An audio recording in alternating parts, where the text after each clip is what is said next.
Homan. So why Indiana? Pardon me? Why Indiana for this latest detention center? Why not? I mean, bottom line is the state should play a role in this administration's efforts to remove public safety threats from this nation as quick as possible, illegal alien public safety threats and national security threats. State should play a role. I'm happy. I'm happy for their participation, coordination, and efforts. How quickly could we see it up and running? I don't have an exact deadline on it. I know it's we're looking at about 1,000-bed facility, and I just, like I just said in another interview, I'd like to see more. I'd like to see bigger facilities that hold 4,000 or 5,000 people. Just creates more efficiencies. Near an airstrip, move people in and out quicker, bigger population, but 1,000 beds help. I've said from day one, we need 100,000 beds. That's what we asked for in the big, beautiful bill, and we got it. 100,000 beds will create more efficiencies and allow ICE agents to arrest more bad people on the street. And with us hiring at a massive rate, more boots on the ground, meaning we're arresting more criminals, which means we need more beds. Everybody arrests needs a bed. They're going to be in custody for several days, several weeks, several months, depending on the specific case. But the more beds we have, the more success we're going to see. Mr. Homan, Is the administration considering any federal action in Portland, where we see Antifa besieged one of the buildings there for over a month now and assaulting and attacking journalists on the ground? We'll see about that. I'm going to Portland. Mr. Homan, Scripps News has learned that there was a major medical incident at Alligator Alcatraz. Major what? Major medical incident at Alligator Alcatraz. What was it? What could you tell us about that? I can tell you I went to Alligator Alcatraz 2 days ago, and I'm sick and tired of false stories about Alligator Alcatraz. Someone asked me the other day that a priest wasn't allowed in to get mass. Wrong. They got the records there. They showed me the records. Clergy had been allowed on there. And I walked through the medical facility there. Not one person was in the trauma unit at all. I talked to the head medical person, shared with me, what they're getting is some people don't, a stomach ache or nothing serious has happened there. And if something serious is happening, they got a helicopter right there to take people to the nearest trauma center. So what I saw was a well-run facility. And the reason I went down there is because I get asked these questions all the time about the terrible, terrible Alligator Alcatraz. I went down there, and what I found out is there's a lot of fake stories out there about medical attention, about religious freedom and having clergy there. I went down there. I looked at it. I looked at the books. So it's simply a false story. Can you say a word about Slammer after the NPR rejected it? Can you say a word about reassigning FEMA? Look, I don't name the facilities, but I'll say this: the work of ICE, the men and women of ICE are trying to do their job with integrity and honor. I don't want these names to detract from that. So not naming the facilities, but I wasn't involved in that, but I want people to focus on the hard work and the dangerous work the men and women of ICE are doing. And they're doing it with integrity and honor, and I want us to stick to that. And so I don't want the names taking over the great work we're doing. This is serious work and it's dangerous work, so I want to stick with that. What is your reaction to the judge considering halting operations at Alligator Alcatraz over environmental concerns? I don't understand what environmental concerns are because I was down there. So all they take waste out of there every day. They're not having any impact. They haven't put 1 foot of concrete down that wasn't already there. I mean, the airport was already there. Runway was already there. They're moving waste in and out every day. They're moving, sewage water in and out every day. So I don't see any environmental impact. Again, if the judge is going to make that ruling, go down there and look at it yourself. I'm sick and tired of the radical judges trying to shut down everything we're doing. It's ridiculous. I thought the Supreme Court was pretty clear last month about these radical judges trying to, stop the Trump administration from implementing our agenda that American people voted for. Mr. Homan, when can we expect the first deportees to be sent to Rwanda? So, I missed the question. When can we expect the first deportees to be sent to Rwanda? Working on it. To be as for Ukrainians. Argued that detainees at Alligator Alcatraz are in inhumane conditions, including flooded facilities, spoiled food, sweltering heat, and they have limited access. Bunch of crap. I was there. I walked through detainee facilities. I walked through the medical facilities. I walked through the cafeteria. I had them show me, what did you feed these people today? I saw the lunch what they fed them. They ate better yesterday than I am eating today. Bottom line, that's God's honest. And I looked at what they're giving them for dinner. I did it just because so I can push back on the fake media stories here. I went down there. I saw the meals. I'd sit down and have one of those meals. And I went through I didn't see any flooding. I went through the facilities where they're being detained. The air conditioning, the level of comfort. I was wearing a suit and I wasn't sweating. So again, fake stories. TPS for Ukrainian people, Mr. Homan. TPS for Ukrainian people. President Trump told that he gonna extend TPS status and U for Ukrainian people. Are you going to do that? That's the Secretary of Homeland. That's Christy Noem's call, not mine. Two questions for you. Sir, can I just ask about FEMA? So there's reports that you're going to be reassigning FEMA agents to work on ICE missions. Would that be a temporary thing, or are you talking about that? I have not heard that. You're the first one to say that to me, so I'm not aware of that. And are you still, Mr. Homan, targeting this 3,000 arrests a day a target, or how should we think about your capacity to arrest with these? Look, I think the Department, 3,000 arrests. People saying what a ridiculous number. Do the math. We'd have to arrest 7,000 people every day for the remainder of this administration just to remove the people Joe Biden released in the country. 3,000, in my opinion, is not a target. It's not my target. But, everybody says 3,000 is a ridiculous, goal. I'll say look at the numbers. We'd have to arrest more than twice many of that just to remove the people that Biden led, and that's not counting the 12, 15 million already here. So I don't think anybody's working on a goal of 3,000. I think I look at the numbers every day, and I think the men and women are doing a great job. I hope we get over 3,000 a day when we bring these additional resources on, additional beds, additional transportation contracts. Because again, and despite what some of you are all saying, most of the people arrested aren't criminals. Again, crap, wrong. I look at the numbers every morning. The first thing I do is look at the numbers. The numbers I looked at this morning, 70% of everybody ICE arresting is a criminal. But some of y'all say, well, they're not criminal enough. Just a DUI. 10,000 people a year die from DUI. Bottom line is 70% of everybody ICE arresting is a criminal. Who's the other 30% they're arresting? So when you write the stories, why don't we just be honest and tell the whole story? Many of them are national security threats that don't have criminal history, because most national security threats lay low. They don't want to encounter law enforcement while they're here. For instance, over 300 Iranian nationals. Probably not criminals, don't have a criminal history, but they're national security. And they need to be arrested and taken off the streets. Who are the other ones? Many of them are final orders. These are people who had due process at great taxpayer expense, and a federal judge ordered them removed. And our job, under statute, is to remove them. So we find them, we remove them. May not be criminals, but they have a due process. And the reason we're doing that, because if we don't, we send a message to the whole world. It's okay to cross the border illegally. It's a crime, but don't worry about it. Show up in court or not show up in court and get a final order removal from a federal judge, but don't worry about it. As long as you don't commit another crime, there's no one looking for you. If that's the message we send to the whole world, you're never going to fix this issue. There are millions of people standing in line doing things the right way, taking their tests, doing their background investigation, paying their fees. They're sitting in the back seat. Well, we had 10.5 million illegal aliens come to the border, who the vast majority of them were asylum cheaters. You can call them asylum seekers all you want. I guess that's an accurate term. But look at the immigration court data. 9 out of 10 people claim asylum at the border end up with an order removal. They cheated the system ahead of thousands of people in the world who really do need our protection. They really do need asylum, protecting from their home governments. They're sitting in the back seat. What the Trump administration is doing, we're enforcing laws enacted by Congress. President Trump's keeping his promise. And look at the crime rates already. Every public safety threat ICE takes off the street makes this country safer. Every national security threat we take off the street makes this country safer. Every illegal alien with a final deportation order that we remove sends a strong message to the whole world. It's not okay to enter this country illegally. It is a crime. It is not okay to be here illegally.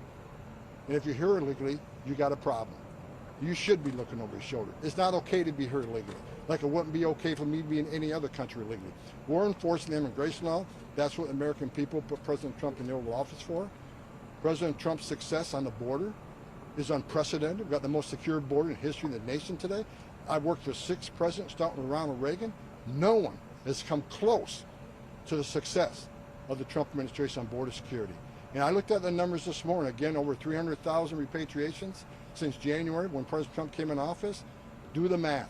That's historic, especially when 70% of those are public safety threats and national security threats. No one does it better than the man sitting in the White House here, Donald Trump. And I'm proud every day when I wake up. I'm proud to work for this president because he's making this country safe again every day, and you all see the numbers. Mr. Homan, What what are the cost estimates for? If the government is not successful in taking the migrants to Rwanda, what gives you confidence that you will be successful? And how do you see this process? Well, give us confidence we're going to be successful. Look at the numbers.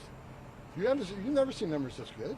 I'm saying UK government was not successful in sending migrants to Rwanda. UK government. They're not the United States of America. They don't have President Trump running the show.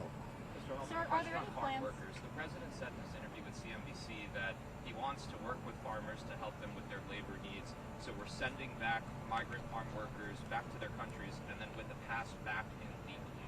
What does that mean? Because the administration has been a little inconsistent in describing the case for migrant farm workers. So is that a system in place right now? Because the president said that's what was happening, that migrants are being sent back to their home countries and then being given a pass to come back here to work on the farms. I don't know. I mean, I'm not going to get ahead of the president. I don't think there's been any formal policy that's been signed or pushed out to the agencies. Until we have a final plan, I'm not going to comment on it because I'm not involved with the discussions right now, so I'm not going to get ahead of the president. We'll see where it goes. I know the president made a statement that farmers may need help, and I know him and others are talking about it, and we'll see what comes out of it. I don't get ahead of the president on that. Are there still operations happening at farms and agriculture facilities? We do operations. The worksite operations are based on, again, prioritization. We're trying to prioritize worksite enforcement based on criminal activity. Like the warrant we served in Los Angeles that started all the riots. People said, "Oh, ICE do another racial profiling operation," which is total garbage. We were serving criminal warrants at a facility that was involved with money laundering, tax evasion, and trafficking. That's why we were there. So we try to prioritize our worksite enforcement on criminal cases. Those we have information of labor, forced labor trafficking. Those we have information on tax evasion. So that's what we're doing. We prioritize everything we do.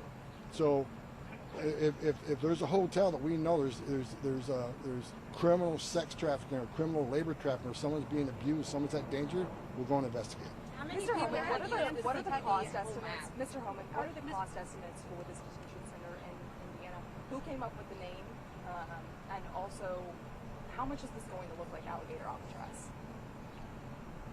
I don't know who came up with the name, and I don't know the details. But I'll say this again: 1,000 beds come in very handy, and I'm glad the states are stepping up to help us do this. Every bed we bring on, we fill pretty quickly. I mean, we don't have less than several hundred beds this morning.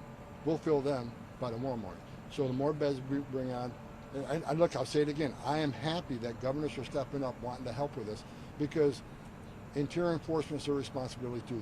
They saw what happened to the crime rates. They see what happened to all the U.S. citizens that were attacked by people not supposed to be here. They've read all the stories on the young women raped and murdered by members of criminal cartels that were released in this country by administration. They're angry too, and they're happy that President Trump's taking action to not only secure the border at the highest level ever, but to make this country safe again. I'm glad governors are stepping up, but I'll say it again. I would like to see bigger facilities that be more efficient, holding several thousand people. But 1,000-bed facility is a great help because we need those 1,000 beds. We need them today. So the quicker they bring it on, the better. What will be the administration's next move if the judge does order to halt operations at Alligator Alcatraz? Well, we'll do what we always do. We'll litigate it, we'll appeal it, and we'll win. I mean, bottom line is, why would you stop operations at a facility that has no issues as far as I'm concerned? Matter of fact, what the facility reminded me yesterday, facilities I walked through, where our FEMA employees go and set up their base camps, facilities just as good as what we send our FEMA employees to, if not better.